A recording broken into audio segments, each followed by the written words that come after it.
Hey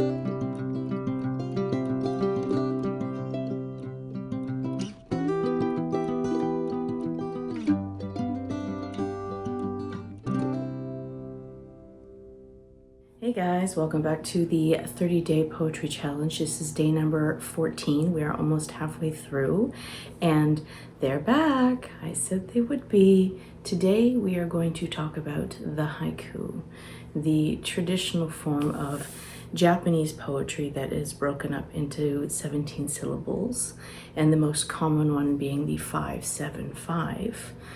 But really, you can play with it. There's no set rules, and it also gives you a little bit of freedom because they're unrhyming lines, the 3 lines that are traditionally written.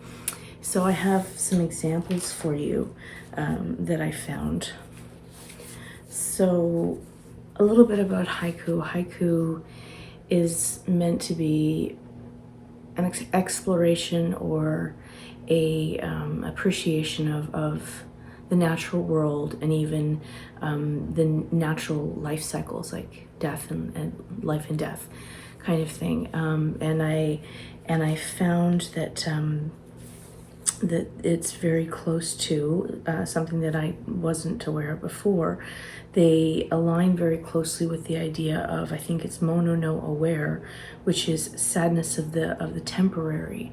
So when the haiku is being written, it's in a close observation to something that doesn't last, that is temporary. So that phrase means to be enjoying something that doesn't last, but also at the same time mourning its loss. So I thought that was kind of neat. Hey guys, welcome back to the 30-day poetry challenge. This is day number 14. We're almost halfway through and they're back. I told you they would be. Today we are going to talk about the art of the haiku, the traditional Japanese form of poetry that is broken up into 17 syllables. Well, rather, it's 17 syllables broken up into 3 lines, and the most common one is 5-7-5. Now, this isn't a set rule, but that is what commonly, when someone thinks about a haiku, that they think of. So it's neat. It's neat structure. It gives you something. Again, I love brevity. It gives you something short to work with, a short structure, or a structure of a short poem. It also gives you a bit of freedom because it's non-rhyming. So you don't have to think about rhyme, you just have to think about the number of syllables. Now, haiku is meant to be an appreciation or an observation of something in nature, something about the natural life cycle of things, of life and death. There was a phrase that I didn't know before that I looked up.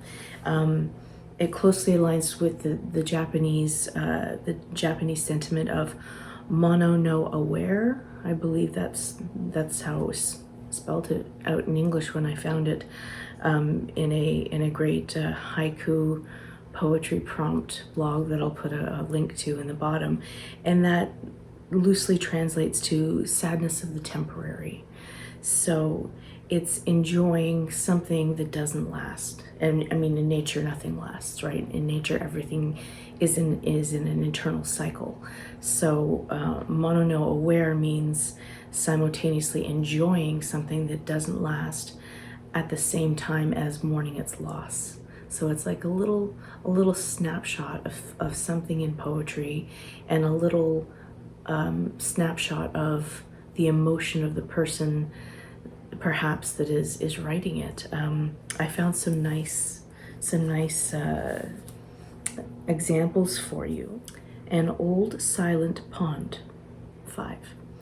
A frog jumps into the pond, 7. Splash, silence again, 5. So this is like definitely a snapshot in nature of it being one way, and then something that happens that doesn't last, and then it's over. So a little, and the way that they describe writing haikus is almost being a meditation in themselves, because you have such a short span of time, so it really takes a lot of concentration to figure out how you're going to work with the structure to create a haiku. Another one that I found that doesn't go with the typical lines is one by Kobayashi Issa, who lived from 1763 to 1828, and it's a 2-4-5. So, "O snail, climb Mount Fuji but slowly, slowly." That's actually an appreciation for things in nature that take a long time, that create patience, and it sounds almost like admiration towards this tiny little creature in nature. So yeah, I really, that's why I really liked those, and I really like writing about nature, but I had a example of a haiku that I did that I wanted to read you. And an interesting thing about the haiku is you get, the 5-7-5 to play with, but you also get the title. So the title of mine is Bravery. So mine is entitled Bravery. Yellow snapdragon growing through construction fence, and I think of you. So that was the best literal representation of an image that reminded me of my partner. So that was the impetus behind that one. So after listening to all these fun haikus, see if you can write a couple. Maybe start with the traditional 5-7-5 and see if you can take something in nature, take an appreciation of something that is temporary, and decide what's important about witnessing whatever that is, and write a haiku that appreciates that piece for its temporariness, but also acknowledging that it's going to change. So have fun with this one, and I will see you back tomorrow, hopefully, for day number 15. All right, take care. Bye. Thank you for joining us on this wonderful journey into poetry. And I'd like to wish you good luck with your own writing and poetry projects. Please subscribe so you don't miss a day. And thank you so much.